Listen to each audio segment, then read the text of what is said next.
עלילה סוחפת, וזה גם אומנות וגם אומנות בפני עצמה, ליצור את המתח הזה. אני חושב שמיכאל דרור, בצורה מאוד יפה, בתנאי הארץ, מוליך את המסורת הזו וקושר אותה גם עם אפשרויות מסוימות של עולם הביון העכשווי.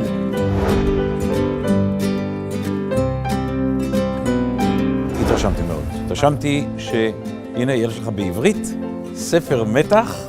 מאיר עוזיאל אמר את זה כל כך יפה.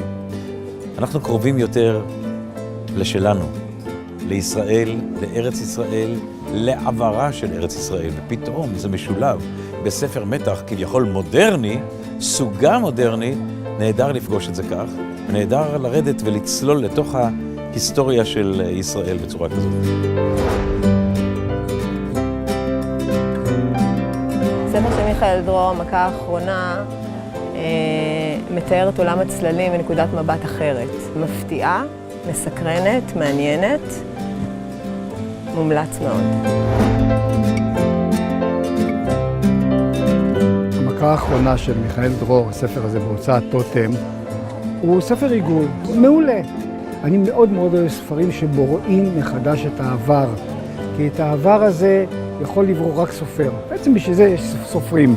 אני אוהב את התקופות ההיסטוריות, הצלבנים, הפיראטים. נשאר באיזה ילד שעדיין מתלהב מכל הדברים האלה. פלוס החוויות שצברתי במהלך השליחויות שלי. מגיע איזשהו גיל שזה חייב לפרוץ החוצה ולבוא לידי ביטוי.